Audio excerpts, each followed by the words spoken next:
Hey guys, welcome to the Fury Time channel. Jim Lampley's expert analysis of the Anthony Joshua vs Ngannou fight. Jim Lampley, the voice that doesn't need an introduction in the boxing world, is good enough to bring his sharp insight and no-nonsense commentary back to the masses via pay-per-view.com's live stream. This time it's for the heavyweight angle between Anthony Joshua and Francis Ngannou, set to shake Riyadh, Saudi Arabia next Friday. Fork over $69.99 to pay-per-view.com, and you are in for the live action without the hassle of a subscription. It's obvious there are games of tag now ongoing both in boxing's heavyweight division and in the relevant relationship between boxing and MMA. Their effects show up as both logical. Joshua fighting the MMA star who made a sudden splash against his primary competitor for heavyweight attention in Great Britain, and illogical. Joshua projecting that it means something to his boxing identity to do better against an MMA star than Fury did.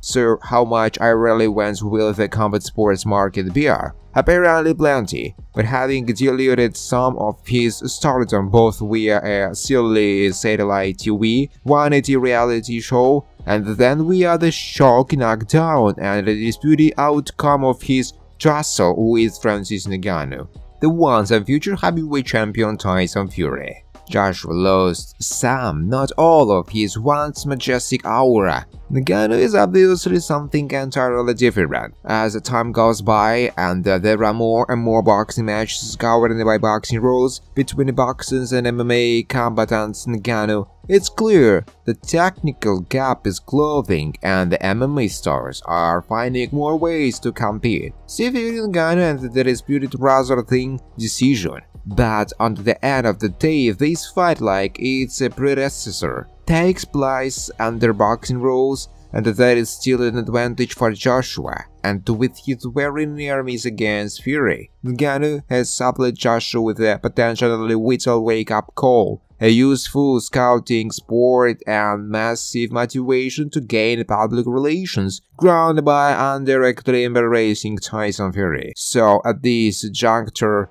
and road to Joshua vs Ngannou, there are some clear objectives with the new year. But Joshua makes sure the boxing match is a boxing match. Use your jab, stay out of clinches, don't get into a wrestling match against the rarity of a larger, stronger man. For Ngannou, shoot the moon, take risks, swing big where you see the target. Maybe this time the knockdown will stick. Listen carefully to Mike Tyson if he is again in your camp, because a long time ago Mike was classically trained by a legendary trainer, and he knows as well as any active heavyweight the technical realities of boxing. If in the coming month both Fury and Joshua win, it is under the one dream matchup in Wembley Stadium, the coach said.